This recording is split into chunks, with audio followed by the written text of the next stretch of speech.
Yogyakarta menjadi tuan rumah pada welcoming dinner bagi peserta meeting G20 bidang ketenagakerjaan. Perhelatan ini dimulai dengan acara jamuan makan malam di Kompleks Objek Wisata Candi Prambanan Selasa malam 10 Mei 2022. Sebagai tuan rumah, Gubernur DIY Sri Sultan Hamengkubuwono X turut serta dalam acara makan malam bersama yang juga dihadiri Menteri Tenaga Kerja Ida Fauziah.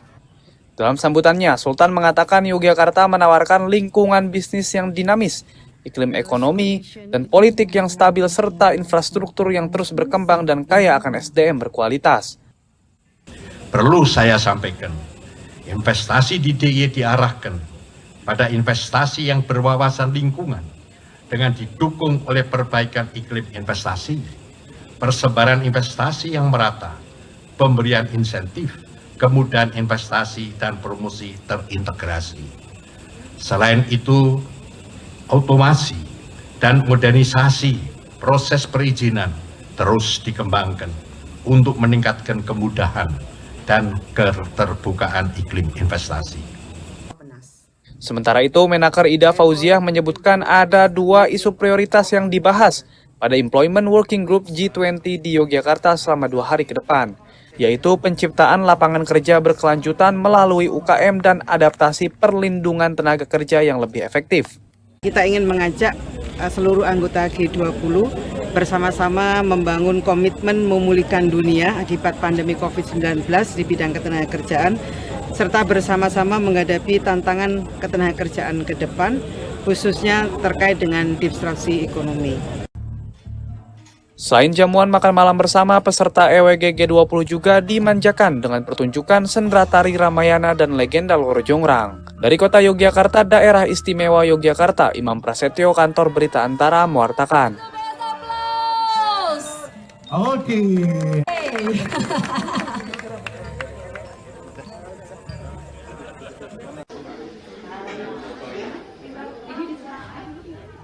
Dinas Kesehatan Kota Bandung menyiagakan 280 fasilitas kesehatan Vaskes untuk menghadapi potensi penyebaran penyakit hepatitis akut yang tengah marak. 280 Vaskes yang disiapkan terdiri dari 200 klinik dan 80 puskesmas yang tersebar di 30 kecamatan, serta rumah sakit umum daerah dan juga rujukan yang ada di Kota Bandung.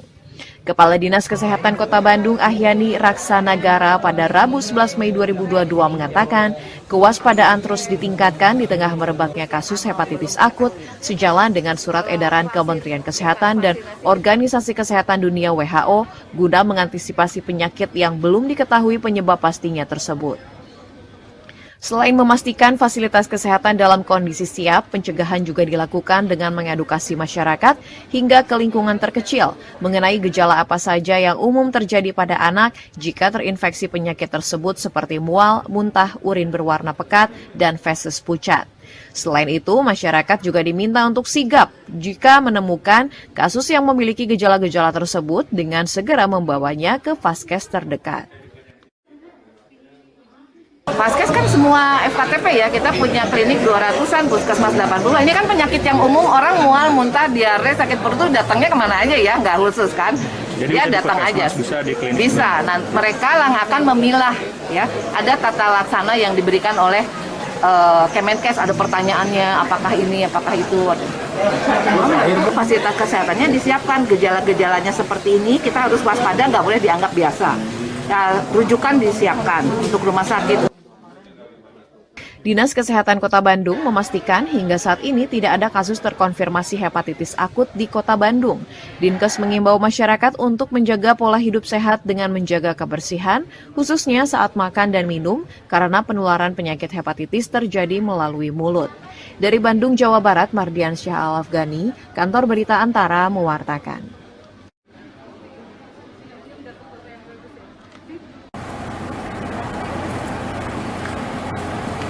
Dinas Kependudukan, Pencatatan Sipil dan Keluarga Berencana, Disduk Capil dan KB Provinsi Kalimantan Selatan meminta warga pendatang baru yang ingin menetap untuk melaporkan diri ke Disduk Capil Kabupaten Kota setempat.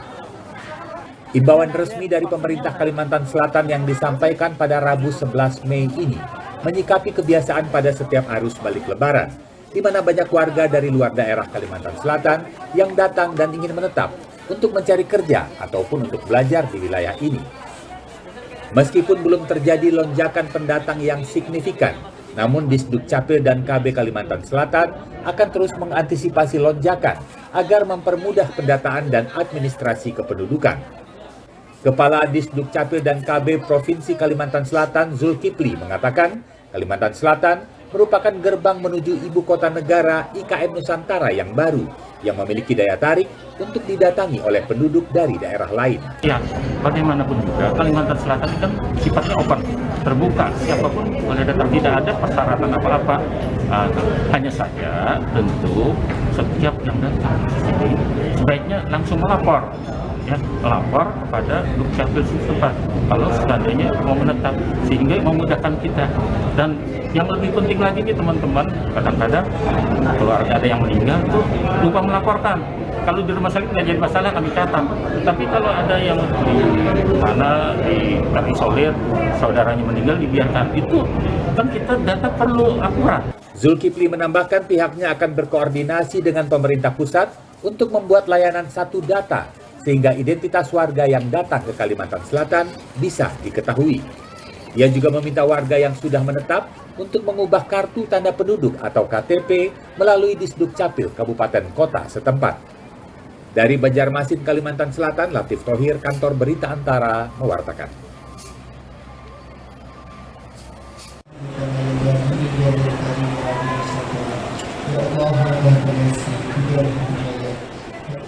Selama musim mudik lebaran tahun ini tercatat pergerakan pesawat di Bandara Internasional Jenderal Ahmad Yani Semarang mencapai 389 penerbangan, terhitung sejak 25 April hingga 10 Mei.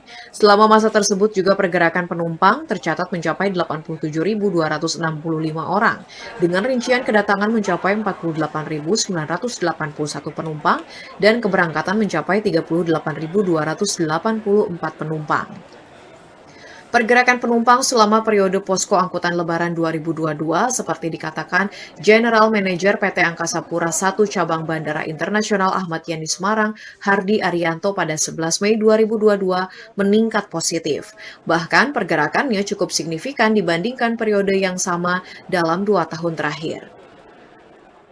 Ini juga mengalami peningkatan sebesar kurang lebih 95% dibandingkan tahun 2021 maupun 2022. Jika dibandingkan dengan periode tahun 2019 sebelum pandemi, ini mencapai 53%. Meski selama pelaksanaan posko terpadu angkutan lebaran 2022 tidak ada kendala dan kejadian menonjol, namun ke depan PT Angkasa Pura I Cabang Bandara Internasional Ahmad Yani Semarang akan menambah sumber daya manusia dan meningkatkan kerjasama dengan maskapai penerbangan demi meningkatkan pelayanan penumpang selama masa angkutan lebaran dan mengatur ketepatan waktu agar tidak terjadi keterlambatan jadwal penerbangan. Dari Semarang, Jawa Tengah, Suryo Wicaksono, Kantor Berita Antara, mewartakan.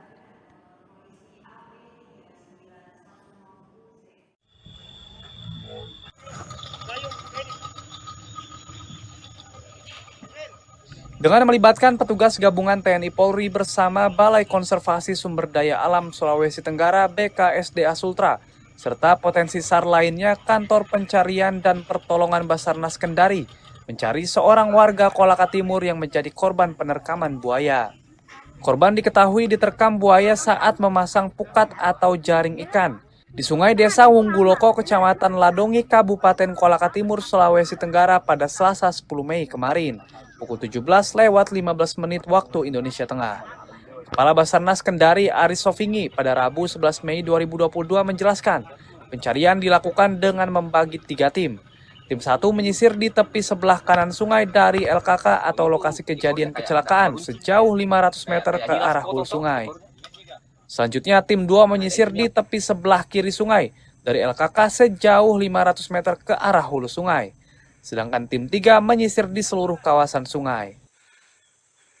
Basarnas melibatkan seluruh tim gabungan yang ada, baik dari aparat kepolisian, TNI, kemudian juga dari BKSDA, kemudian masyarakat dan potensi-potensi yang ada di Kolaka Timur untuk bisa terlibat membantu Basarnas dalam pencarian terhadap korban yang saat ini menurut informasi kesaksian dari masyarakat bahwa korban itu masih berada di cengkraman atau mulut buaya.